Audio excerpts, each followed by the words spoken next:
एक बार सोच कर देखिए, अगर आपको जिंदगी का मकसद मिल जाए, जिंदगी का वो मकसद जिसे हम ढूंढ रहे हैं, तो समझ लीजिए आपको सुबह उठने की वजह मिल जाएगी, रात में सुकून से सोने की वजह मिल जाएगी। एक ऐसा मकसद जो जिंदगी भर आपकी खुशियों का कारण बन सके। इसी चीज को ढूंढने में मदद करती है इकिगाई।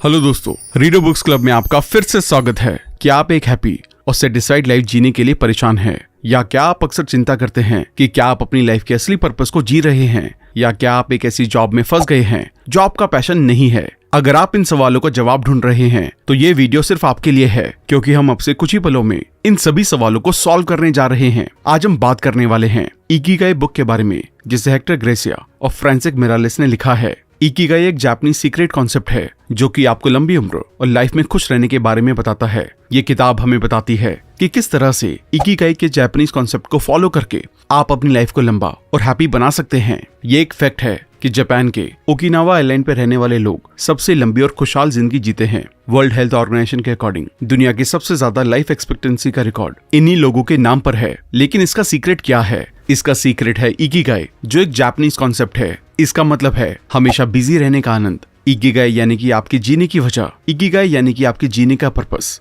इकिगाई एक जापानीज शब्द है जिसका मतलब होता है जिंदा रहने का रीजन, जिंदगी का पर्पस, आपके दुनिया में आने का रीजन। जापानीज मानते हैं कि हर इंसान का कम से कम एक इकिगाई होता ही है, जो कि उन्हें खुद को समझने के बाद ही मिल पाता है। इकिगाई मिलना बहुत मुश्किल होता है, लोगों की पूरी जिंदगी से ढूंढने में निकल जाती है। आपको जानकर सरप्राइज होगा कि आपका भी इकिगाई है। सबसे पहले ये जानते हैं कि आपको इकिगाई के बारे में क्यों जानना चाहिए। इकिगाई के बारे में ऑथर्स का कहना है, इकिगाई एक कॉन्सेप्ट है जो बॉडी को मजबूत बनाने में हेल्प करता है ताकि हम लंबे टाइम तक जी सके। एक बार जब आपको लगता है कि आपके पास जीने का कोई पर्पस नहीं है, तो भले ही आपकी दूसरी आदतें कितनी भी अच्छी क्यों ना हो, आपकी लाइफ सीरियसली कम हो जाती है। रिसर्च में भी ये पता चला है कि लाइफ का एक हैक भी है। अगर आपकी लाइफ में एक गोल है तो ये आपकी बॉडी में उन जीन को डेवलप होने से रोकता है जो आपकी बॉडी में इन्फ्लेमेशन को बढ़ावा देते हैं। साथ ही साथ सेल के मरने के प्रोसेस को भी धीमा करता है। इसके साथ साथ इस किताब के ऑथर ने हमें और भी रीजन बताए हैं, जैसे इससे पर्पस का पता चलता है। सबसे पहले अपनी लाइफ में क्लियर पर्पस ढूंढना होता है। ये एक बेहतर जॉब ढूंढना, घर खरीदना, एक स्पेशल खाना पकाना या एग्जाम पास करने जितना छोटा भी हो सकता है। इससे हमें एक्टिव रहने में मदद मिलती है, क्योंकि हमारे गोल चाहे कितने भी बड़े हों या छोटे, वो हमें आगे बढ़ने के लिए इंस्पायर करते हैं, जिससे हमें एक्टिव और खुश रहने में मदद मिलती है। लेकिन कुछ भी करने के लिए सबसे पहले उसके बारे में जानना और पर्पस डिसाइड करना उतना ही जरूरी होता है जितना हेल्थ, वेल्थ और बिजनेस को शुरू करने के लिए टाइम एलोकेट करना। ऑथर अपनी कहानी बताते हुए कहते हैं कि जब मुझे अपने बड़े गोल की अवेयरनेस हो गई तो उससे रिलेटेड हर छोटे और बड़े काम में मुझे शांति और खुशी मिलने लगी, और हर एक्शन मुझे एहसास करवाता कि मेरी लाइफ खुशहाल होने वाली है, जो कि आज सच है। इसने मेरे मन को भी शांति दी कि मैं एक पर्पसफुल और मीनिंगफुल लाइफ जी रहा हूँ। भले ही मुझे कभी कभी छोटे मोटे फेलियर मिले, लेकिन अपने गोल पर कंसंट्रेट करने की मेरी आदत ने मेरी खुशी में इंपॉर्टेंट रोल निभाया। ये हैप्पीनेस को इंस्पायर करता है। कई बार ऐसा होता है अपने भागदौड़ भरे जीवन में हम अक्सर उन कुछ सबसे जरूरी पलों को फील करने से चूक जाते हैं जो हमें अच्छे लगे थे या करना जरूरी थे। लेकिन इस बारे में उन पलों के लिए इकिगाई हमें उनके लिए ग्रेटिट्यूड में रहने की सलाह देने की बजाय इस बात पर ज्यादा ध्यान दिलाता है कि अगली बार से जैसे भी मौका मिले उन पलों को जीने पर ध्यान देना चाहिए। ये किताब आपको अपनी हैप्पी एक्टिविटीज, अपने सबसे अच्छे पलों, प्रेजेंट मोमेंट्स और ये कैसा दिखते हैं, उसमें आप कितना अच्छा महसूस करते हैं, इन सबको दिमाग में इमेजिन करने का तरीका बताती है। क्योंकि हम शायद ही कभी नोटिस करते हैं कि हम आज में कितना अच्छा कर सकते हैं, इसकी बजाय फ्यूचर के बारे में परेशान होते रहते हैं। इसलिए टाइम निकालना और ये सोचना कि मैं लाइफ में कहाँ हूँ, कहाँ पहुँचना चाहता हूँ और उसके लिए क्या क्या जरूरी काम करने हैं, इससे प्रेजेंट और फ्यूचर दोनों में इंसान को हैप्पीनेस और मन की शांति को पाने में मदद मिलती है। खुशी में ही सिंप्लिसिटी है। जापान के लोग सिंप्लिसिटी को ज्यादा पसंद करते हैं। कई लोगों ने बहुत बड़े इन्वेंशन किए, किताब लिखी, रिसर्चेस की, बड़ी कामयाबी हासिल की, पर इसके बावजूद ये लोग लाइफ में सिंप्लिसिटी को इम्पोर्टेंस देते हैं। उनका मानना यह है कि एक साथ रहने की स्पिरिट, एक एक्टिव डेली रूटीन, एक पीसफुल, हेल्दी, हैप्पी और लंबी लाइफ के लिए मायने रखता है। इसके अलावा जापान के ओकिनावन के लोग काइंडनेस को भी इंपॉर्टेंस देते हैं। ये हेल्थ अवेयरनेस को बढ़ावा देता है। इकिगाई किताब हमें हेल्दी रहने के लिए अवेयर करती है। ये बताती है कि हमेशा एक्टिव रहने के लिए बॉडी को मूव करते रहना चाहिए। इसे हर पल करने के लिए आपको वॉकिंग या ऑफिस में अपनी रो में चलना चाहिए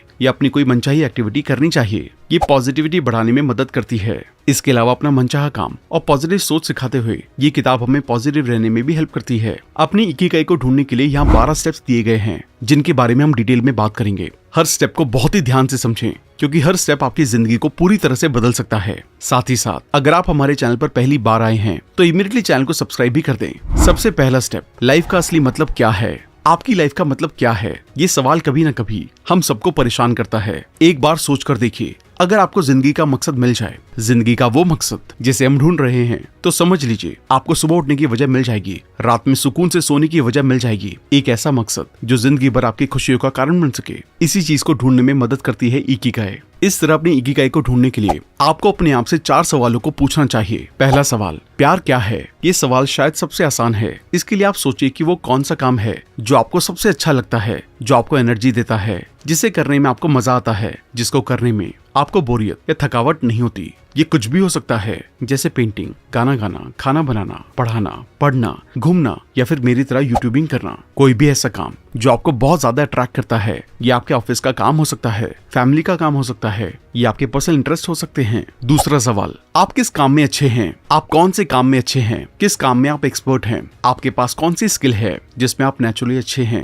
या उसे करने या सीखने में आप दिलचस्पी दिखाते हैं? ये हर एक के लिए अलग हो सकता है, इसलिए ऐसी चीज को खुद में ढूंढे। भले ही उसमें आपकी नेचुरल स्किल कम हो, परफेक्शन ना हो, तब भी प्रैक्टिस करते करते धीरे धीरे आप में स्किल और परफेक्शन आ जाएगी। तीसरा सवाल, क्या आपको इसके लिए पैसे मिलते हैं? बात सिर्फ प्यार और अच्छे की करे तो आपको कोई भी चीज करना पसंद हो सकता है, लेकिन ये जरूरी नहीं है कि इस चीज के लिए आपको पैसे दिए जाएं। हो सकता है आपको घर की सफाई करना पसंद हो, लेकिन इस चीज के लिए आपको कोई दूसरा पैसे नहीं देगा। इसलिए कोई ऐसा काम ढूंढे जिसकी दुनिया को भी जरूरत हो, ताकि उसके बदले वो आपको पे भी कर सके। चौथा सवाल, दुनिया की क्या जरूरत है? इसके लिए आप ये देखिए कि जो आपको पसंद है, क्या उनमें से लोगों को किसी चीज की जरूरत है? दुनिया को इनमें से क्या चाहिए जिनसे उनकी प्रॉब्लम सॉल्व हो सके, ताकि आप अपने मनपसंद काम के जरिए लोगों के प्रॉब्लम को सॉल्व कर सकें और पैसे कमाकर अपनी लाइफस्टाइल को भी अच्छा करें। अब हम दूसरे स्टेप को समझते हैं, इकिगाई को जानना और अपने सर्कल को जानना, पैशन को जानना। पहले सर्कल और दूसरे सर्कल के बीच जो कॉमन होता है वो आपका पैशन कहलाता है, यानी कि जो काम आपको पसंद है, जिसमें आप अच्छे भी हैं, वही कहलाता है आपका पैशन। प्रोफेशनल सर्कल, दूसरे सर्कल और तीसरे सर्कल के बीच जो कॉमन होता है वो आपका प्रोफेशन होता है, यानी कि जिस काम में आप अच्छे हैं। वोकेशन सर्कल, तीसरे सर्कल और चौथे सर्कल के बीच जो कॉमन होता है वो आपका वोकेशन होता है, यानी कि जिस काम का आपको पैसा मिल सकता है, उसी काम की अगर दुनिया को भी जरूरत है तो आपका वोकेशन यानी कि पेशा भी बन सकता है। मिशन सर्कल, चौथे सर्कल और पहले सर्कल के बीच जो कॉमन होता है वही आपका मिशन होता है, यानी कि दुनिया को किस चीज की जरूरत थी, आपको वही काम करना पसंद भी था, तो वो आपका मिशन बन जाता है और दोनों का फायदा होता है। इसी तरह अगर आपकी जिंदगी में कोई ऐसा काम है जो आपको करना पसंद है, आप दूसरों के मुकाबले उस काम में अच्छे भी हैं, फिर उस काम के लिए आपको पैसा भी मिल सकता है और आपके हिसाब से दुनिया में उस काम की लोगों को जरूरत भी है, तो ऐसे काम को जापानीज में कहा जाता है इकिगाई, जिसे अगर हिंदी में ट्रांसलेट किया जाए तो मतलब निकलता है जीने की वजह। मतलब अगर आपको एक हैप्पी और फुलफिलिंग लाइफ जीनी है तो आपको अपना इकिगाई ढूंढना ही पड़ेगा, और जब आप अपनी लाइफ में अपना इकिगाई पा लेंगे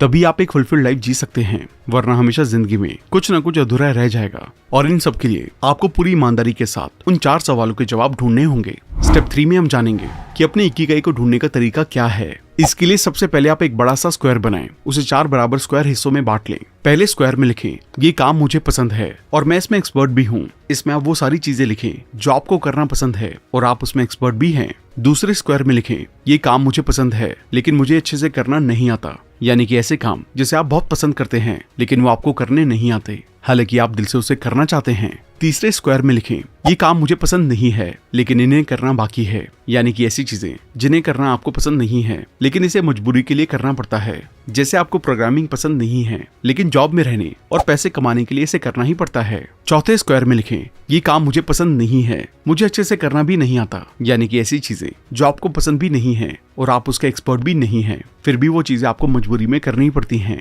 जैसे कि आपको अपना रूम साफ करना पड़ता है। इन्हें लिखने के बाद आप ये देखें कि आप अपना ज्यादातर टाइम किन कामों में बिताते हैं, कितना टाइम उन कामों को देते हैं जिसमें आप अच्छे भी हैं और आपको पसंद भी है, कितनी बार वो काम करते हैं जो आपको पसंद नहीं है। ऑथर ऐसा करने की सलाह इसलिए देते हैं क्योंकि ज्यादातर लोग वैसे कामों में ज्यादा टाइम देते हैं जो उन्हें करना पसंद नहीं है, इसलिए उन्हें अपना पैशन नहीं मिल पाता और जिंदगी में अधूरापन महसूस होता है। मतलब कि वैसे लोग नीचे वाले 2 स्क्वायर में ज्यादा टाइम बिताते हैं, लेकिन अगर आपको अपना पैशन ढूंढना है तो ऊपर वाले 2 कामों में अपना ज्यादा टाइम देना होगा। बिना अपनी जॉब को छोड़े हुए आपको कोशिश करनी होगी और इन्हें करते हुए ऊपर वाले कामों में ज्यादा टाइम देना होगा। इन कामों पर फोकस करें जिन्हें आप ज्यादा पसंद करते हैं और इन्हें करने में आपको मजा भी आता है, जिससे आगे चलकर आप पैसे भी कमा सकते हैं। और विश्वास रखें, अगर आप ईमानदारी से इसे ढूंढेंगे तो आपको अपना इकिगाई जरूर मिलेगा।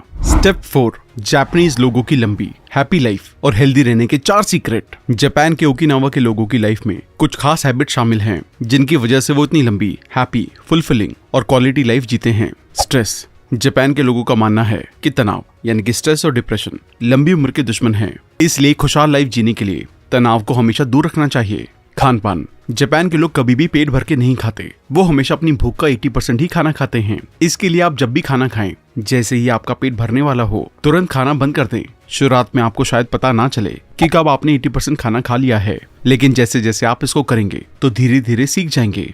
रीसेंट स्टडी में पता चला है कि ओकिनावा के लोग रोज एवरेज 1800 से 1900 कैलोरीज लेते हैं। इसके अलावा जापान के लोग रोज एवरेज 18 अलग अलग तरह के खाना खाते हैं। फलों और सब्जियों की 5 सर्विंग हर रोज लेते हैं, जिसमें अलग अलग रंग की शिमला मिर्च, गाजर, पालक, गोभी, आलू, फलिया और सोयाबीन होती है। 30% कैलोरीज जापान के लोगों की सिर्फ सब्जियों से आती है। गेहूं जापानीज लोगों की नींव है और सफेद चावल वो रोज खाते हैं। मछली हफ्ते में 3 बार खाते हैं। एवरेज नमक 7 ग्राम से लेकर 12 ग्राम ही खाते हैं। इसके अलावा जापानीज लोग ग्रीन टी और व्हाइट टी को भी कंज्यूम करते हैं। एक टाइम में एक काम। आप जो भी काम करते हैं उसको करते वक्त फोकस होना बहुत जरूरी है।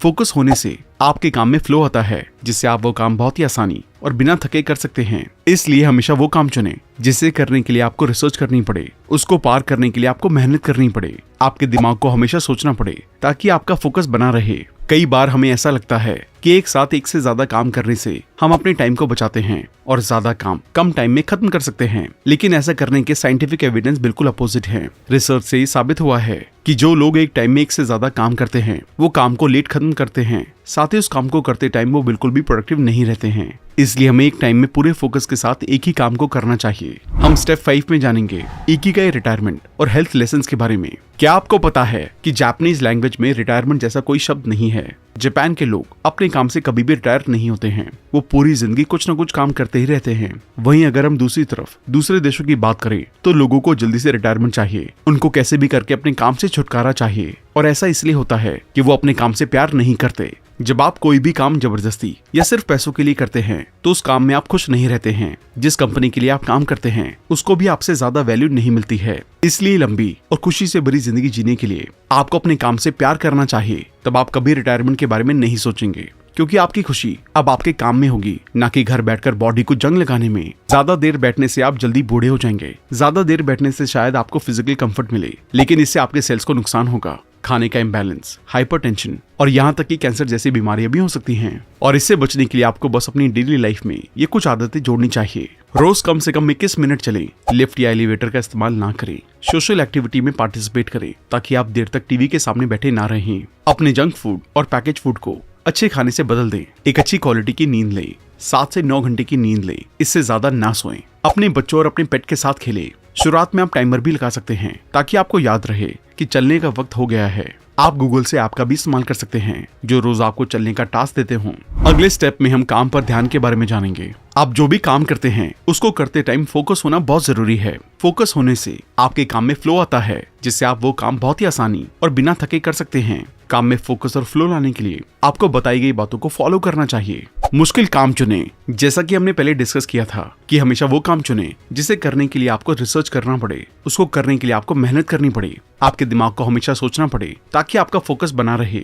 ध्यान रहे कि कोई ऐसा काम ना चुन ले जो आपकी एबिलिटी से बाहर हो और उसको करना आपके लिए इतना ज्यादा मुश्किल हो कि कुछ दिनों बाद आप उसको करना बंद कर दें, और कोई ऐसा काम भी ना करने लग जाएं जो आपके लिए बहुत ज्यादा आसान हो, जिसे करते टाइम आप बोर फील करें और उसको करना बंद कर दें। साफ ऑब्जेक्टिव। किसी भी काम को शुरू करने से पहले आपके पास उसे करने का क्लियर ऑब्जेक्टिव होना चाहिए कि आपको क्या करना है, कब करना है, किस लिए करना है, क्यों करना है। ये सब बातें आपको पहले से पता होनी चाहिए। उसको खत्म करने के लिए एक डेडलाइन होनी चाहिए ताकि आप उसको टाइम पर खत्म कर सकें और उसको आगे के लिए ना टालें।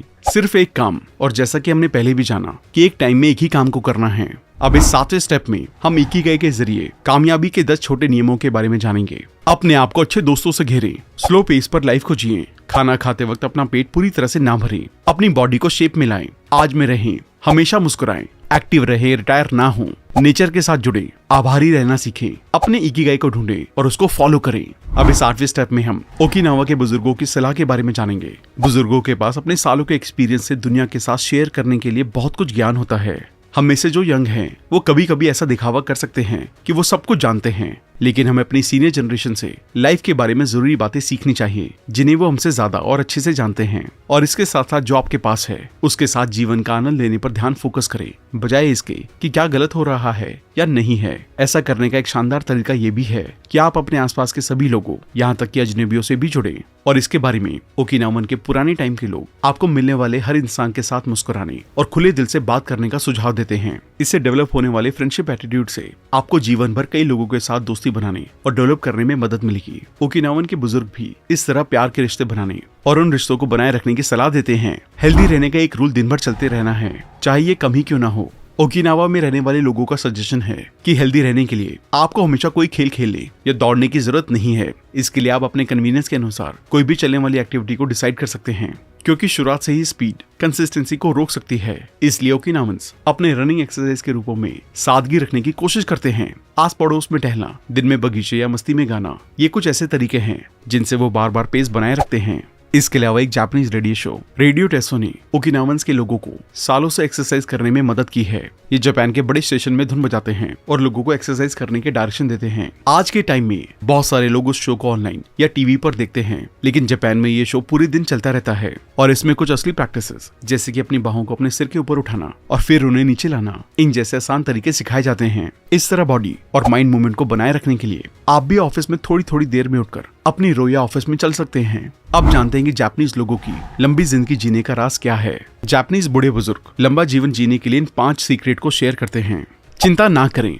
लंबी लाइफ का सीक्रेट चिंता ना करना है और अपने दिल को जवान बनाए रखने के लिए उसे बूढ़ा ना होने दें। अपने चेहरे पर एक अच्छी मुस्कान के साथ अपने दिल को लोगों के सामने खोलें। अगर आप मुस्कुराते हैं और अपना दिल खोलते हैं तो आपके नाती पोते और बाकी सभी लोग आपको देखना चाहेंगे। चिंता से बचने का सबसे अच्छा तरीका है बाहर निकलना और लोगों से मिलना जुलना। जापान के बूढ़े बुजुर्ग लोग अक्सर इस काम को करते हैं। यही कारण है जिसकी वजह से वो लोग इतने टाइम तक जिंदा रह पाए हैं। सीधे शब्दों में कहें तो उनके अकॉर्डिंग लंबी लाइफ जीने के लिए आपको चिंता करने की बजाय खुश रहने की जरूरत है। किसी को भी परेशानी में डाले बिना दूसरों के साथ टाइम बिताना और मौज मस्ती करना ही मायने रखता है। अच्छी आदतें बनाएं। लंबे जीवन के लिए अच्छी आदतें सबसे ज्यादा मायने रखती हैं। आज के टाइम में देर से उठना सबसे बड़ी बुरी आदत बनी हुई है। देर से उठने की वजह से आपका शरीर फुर्तीला नहीं रह जाता, जिसकी वजह से आप पूरे दिन आलसी बने रहते हैं। तो सबसे पहले सुबह जल्दी उठने की आदत डालें और सुबह कोई ऐसा काम करें जो आपके शरीर को फुर्तीला बना दे। कोई ऐसा काम करे जो आपको सुकून दे। आप सुबह जल्दी उठकर दौड़ना या टहलना चुन सकते हैं। इसके साथ ही अपने घर में कोई भी काम कर सकते हैं, जैसे योग करना, अपने पौधों को पानी देना या नए पौधे लगाना। इसके बाद घर में वापस आकर अपना नाश्ता खुद अपने हाथों से बनाएं। अपने नाश्ते में हरी सब्जियों का इस्तेमाल करें। बस अपनी इकिगाई को ढूंढें, फिर चाहे आप कोई सा भी काम कर रहे हों। ओल्ड एज में शार्प रहने का सीक्रेट आपकी उंगलियों पर है। अगर आप अपनी उंगलियों को बिजी रखते हैं तो आप 100 साल तक जिंदा रह सकते हैं। ध्यान रखिए, अगर आप सुबह उठकर काम नहीं करते हैं तो आपका शरीर कमजोर हो जाता है। इसके बाद अपनी अच्छी हेल्थ और अच्छी लाइफ के लिए भगवान से प्रार्थना करें और इन कामों को हर रोज लगातार करें। ध्यान रखें कि सब्जियां खाने से आपको लंबे टाइम तक जीने में मदद मिलती है। लंबे टाइम तक जीने के लिए आपको 3 चीजें करने की जरूरत है। हेल्दी रहने के लिए एक्सरसाइज करें, अच्छा खाएं और लोगों के साथ टाइम बिताएं। हर दिन अपनी दोस्ती पर ध्यान दें। अपने दोस्तों से मिलते रहना आपके जीवन में एक और साल जोड़ता रहता है, क्योंकि आपके दोस्त वो इंसान होते हैं जो आपको खुश और स्पेशल महसूस करवाते हैं। और दोस्तों के साथ रहना लाइफ में सबसे ज्यादा सुखदायक होता है। हर दिन उन लोगों के साथ बात करना जिनसे आप प्यार करते हैं लंबी लाइफ का सीक्रेट है। तो इस चीज की इंपॉर्टेंस को समझें और अपने दोस्तों के साथ टाइम जरूर बिताएं। अपने पड़ोसियों के साथ बात करना, चाय पीना और साथ में गाना, ये लाइफ की सबसे अच्छी चीजें हैं। अपने दोस्तों के साथ नई जगहों पर जाएं, इससे आपको ज्यादा खुशी मिलेगी। लंबी लाइफ का यही सीक्रेट है, लोगों के साथ मिलना और एक जगह से दूसरी जगह पर जाना। अधूरा जीवन जिए। एक लंबी लाइफ के लिए कामों को धीरे और आराम से करने पर ध्यान दें। अगर आप जल्दी में नहीं हैं तो आप ज्यादा टाइम तक जिंदा रहेंगे। जापान के काफी बड़े बुजुर्ग लोग लंबे टाइम तक जिंदा रहने के लिए सीक्रेट को शेयर करते हैं। वो सुबह जल्दी उठकर अपनी एक्सरसाइज करते हैं और अच्छा नाश्ता करते हैं, और जब वो इन सब के बाद थक जाते हैं तो अपने दोस्तों के साथ मिलने चले जाते हैं। हर दिन कई अलग अलग चीजें करना आपकी लाइफ को बढ़ाता है। जैसा कि आजकल के लोग अपनी बिजी शेड्यूल की वजह से काफी ज्यादा बिजी रहते हैं और कभी कभी अपने काम से ओवरवेल्म भी हो जाते हैं, लेकिन ऐसा करना कभी भी आपकी लाइफ को बढ़ा नहीं सकता है। इसलिए ओवरवेल्म होने पर एक टाइम में एक काम पर ध्यान दें। ऐसा करके आप अपने आज के काम को सही तरीके से पूरा भी कर सकते हैं। ध्यान रखें कि लंबी लाइफ का सीक्रेट जल्दी सोना, जल्दी उठना और टहलने जाना है। अगर आप शांति से रहते हैं और छोटी छोटी चीजों को एंजॉय करते हैं, अपने दोस्तों के साथ मिलते हैं, तो आपको ज्यादा जीने से कोई रोक नहीं सकता है। आशावादी बने। हर दिन खुद से कहें, आज का दिन हेल्थ और एनर्जी से भरपूर होगा। इसे पूरी तरह से जिए, बेशक आपकी उम्र कितनी भी हो या आप कितना भी कमजोर महसूस कर रहे हो। खुद से कहें, मुझे अभी बहुत कुछ करना है, और ये कहते हुए जोर से हंसें। हंसी सबसे जरूरी चीज है, इसलिए आप जहाँ भी जाते हैं वहाँ हंसें। इससे आपका और आपके साथ रहने वाले हर इंसान का मूड अच्छा होगा और काम करने के लिए आपको मोटिवेशन मिलेगी। आप अपना टाइम किस मूड में बिताते हैं ये बहुत मायने रखता है। स्टैट्स को देखें तो लोग उदास, दुखी या गुस्से में अपना ज्यादा टाइम बिताते हैं। उनकी मौत ज्यादा हंसने और खुश रहने वाले लोगों से पहले होती है। इसलिए हंसने को अपनी प्रायोरिटी बनाएं। खुद को इस जीवन में रहने के लिए भाग्यशाली समझें। अपनी लाइफ को हर एक दिन के लिए धन्यवाद कहें। दूसरों का धन्यवाद अदा करें। दूसरों की मदद करें। इससे आपको हैप्पीनेस और सेटिस्फैक्शन महसूस होगी। लंबा जीना आपके ही हाथों में है, बस इसे अपनाएं। अब हम लोगोथेरेपी से इकिगाई के बारे में बात करेंगे। लोगों के खुश ना रहने का सबसे बड़ा कारण लाइफ में किसी पर्पस का ना होना है। लाइफ में पर्पस ना होने की वजह से लाइफ मीनिंगफुल नहीं लगती है और ये आपकी उदासी की वजह बन जाती है, जिससे ज्यादा टाइम तक खुश रहना इम्पॉसिबल हो जाता है। यहाँ तक कि कई लोग उम्मीद छोड़ देते हैं और सुसाइड करने की भी कोशिश करते हैं, जो बहुत बड़ी प्रॉब्लम है। इस प्रॉब्लम को दूर करने के लिए आप किताब में बताई गई लोगोथेरेपी टेक्निक का इस्तेमाल कर सकते हैं। अब आप सोचेंगे कि लोगोथेरेपी ये क्या है। लोगोथेरेपी पेशेंट्स को अपने न्यूरोसिस का सामना करने के लिए कॉन्शियस रूप से अपनी लाइफ के पर्पस को खोजने के लिए इंस्पायर करती है। अपनी डेस्टिनी को पूरा करने की उनकी खोज तब उन्हें आगे बढ़ने के लिए इंस्पायर करती है। लोगोथेरेपी पास्ट के मेंटल ब्लॉक्स को तोड़ती है और रास्ते में आने वाली सभी रुकावटों पर काबू पाती है। लोगोथेरेपी के प्रोसेस को इन 5 स्टेप में अच्छे से समझा जा सकता है। इंसान अंदर से खाली, निराश या चिंतित महसूस करता है। थेरेपिस्ट उन्हें दिखाते हैं कि वो जो महसूस कर रहे हैं वो एक मीनिंगफुल लाइफ पाने की इच्छा है, जिससे मरीज को उस खास टाइम में अपनी लाइफ के पर्पस का पता चलता है। मरीज अपनी मर्जी से उस भाग्य को एक्सेप्ट और रिजेक्ट करने का फैसला करते हैं, जिससे उनकी पूरी लाइफ जुड़ी हुई होती है। और जब मरीज को अपनी लाइफ के लिए नया पैशन मिल जाता है तो उसका यह नया पैशन उन्हें रुकावटों और दुखों से दूर करने के लिए मदद करता है। अगर इंसान को ऐसा करने में मदद की जरूरत है तो लोगोथेरेपी उसे विजुअलाइजेशन के जरिए उसकी मदद करती है। उन्हें अपनी लाइफ के पर्पस की खोज में और बाद में परेशानियों पर काबू पाने में गाइडेंस की जरूरत होती है, ताकि वो अपने पर्पस की ओर बढ़ सकें।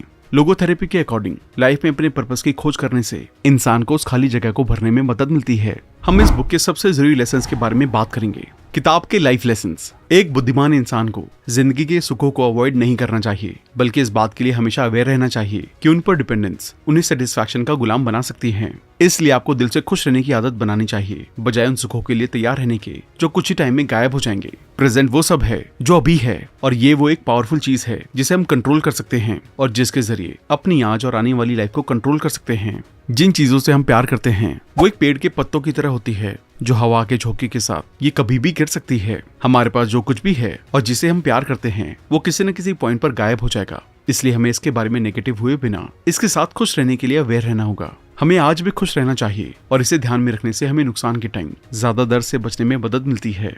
हमारी इकिगाई से जुड़ने के लिए कोई फिक्स प्लान नहीं है, इसलिए इसे ढूंढने के बारे में ज्यादा चिंता ना करें। बस आप जिसे प्यार करते हैं उसमें बिजी रहें, साथ ही उन लोगों से घिरे रहें जो आपसे प्यार करते हैं। हम अपनी लाइफ का मीनिंग नहीं बनाते, हम उसे अपने मनपसंद काम को करते हुए ढूंढते हैं। इसलिए पैशनेटली काम को करें। हम में से हर एक के पास जीने का एक यूनिक कारण है, उसे ढूंढें और लाइफ के पर्पस को पूरा करने के लिए जिंदगी जिएं। रोज की हेल्दी हैबिट्स। जापान के लोग खाना खाना तब बंद कर देते हैं जब उनका पेट 80% भर जाता है। तनाव एक प्रूवन किलर है। जिंदगी में चैलेंज माइंड और बॉडी को एक्टिव रखने के लिए अच्छे हैं, पर हमें जरूरी चैलेंज को सॉल्व करने पर ध्यान देना चाहिए और बाकी को अवॉइड। आराम करें, थोड़ा धीमा शुरू करें और करते रहें। अच्छा खाएं और सो जाएं। सब कुछ ठीक है। लाइफ एक मैराथन है, 100 मीटर की स्प्रिंट नहीं। अपने माइंड और बॉडी को बिजी रखें। क्लियर पर्पस वाले लोग कभी भी रिटायर नहीं होते और अपनी आखिरी सांस तक अपने पैशन के साथ बने रहते हैं। मुस्कुराएं और लोगों से मिलें। बहुत मेहनत करें, लेकिन अपनी इकिगाई पर, बाकी पर जितना हो सके उतनी कम मेहनत करें। शुरुआत करें और आसान और सबसे ज्यादा कंफर्टेबल स्टेप के साथ शुरू करें। टाइम और इन्फॉर्मेशन के साथ इसे इंप्रूव करते रहें। खाने की हैबिट्स। सब कुछ थोड़ा थोड़ा खाएं। डाइवर्सिटी इंपॉर्टेंट है। अलग अलग तरह का खाना खाएं, खास तौर से सब्जियां। इसके अलावा ओकिनावा के लोग चीनी कभी कभार ही खाते हैं, लेकिन कोई मिठाई या चॉकलेट नहीं या ना के बराबर। इसलिए शुगर जैसी बीमारी जापान में रेयरली ही सुनने को मिलती है। तो शुगर से बचने और हेल्दी रहने के लिए आप भी इस तरीके को इस्तेमाल कर सकते हैं। सिट्रस फल खूब खाएं। इनमें ऐसे केमिकल होते हैं जो कैंसर, डायबिटीज और मोटापे को रोकते हैं। तो दोस्तों, यह जापानीज लोगों की खुशी और हेल्दी रहने का सीक्रेट, जिसे इकिगाई कहते हैं, जिसमें हमने सीखा पैशनेट काम करने पर ज्यादा टाइम, एनर्जी और ध्यान देना चाहिए और अपने मनचाहे काम से लोगों की जिंदगी में वैल्यू ऐड करना चाहिए, ताकि आप भी अपने पैशन का काम करें और लोगों की प्रॉब्लम भी सॉल्व हो और लाइफ में एक क्लियर गोल बनाकर उसके लिए जीना चाहिए। हमें उम्मीद है कि आपने पैशन, हैप्पीनेस और हेल्थ के बारे में कई जरूरी बातें सीखी। अब इन्हें अपनी जिंदगी में अपनाएं और अपना पैशनेट काम करते हुए कामयाब बने। तो दोस्तों, ये समरी यहीं पर खत्म होती है। हम आशा करते हैं कि आपको ये वीडियो पसंद आई होगी। अगर आपको ये वीडियो पसंद आई है तो आप इस बुक को खरीदकर और भी डिटेल में पढ़ सकते हैं। इसके साथ साथ अगर आप हमारी बुक समरीज को पढ़ना भी चाहते हैं तो हमारी वेबसाइट पर जाकर उन्हें इंग्लिश के साथ साथ हिंदी में भी पढ़ सकते हैं, या किसी और बुक समरी को ढूंढने के लिए सर्च का भी इस्तेमाल कर सकते हैं। सभी पॉडकास्ट प्लेटफॉर्म पर भी हमारी समरीज किताबें नाम से अवेलेबल है, जिसे रिसेंटली इंडिया का बेस्ट एजुकेशनल पॉडकास्ट का अवार्ड भी मिला है। तो चलिए फिर मिलते हैं और भी बेहतर समरी के साथ। Thank you so much.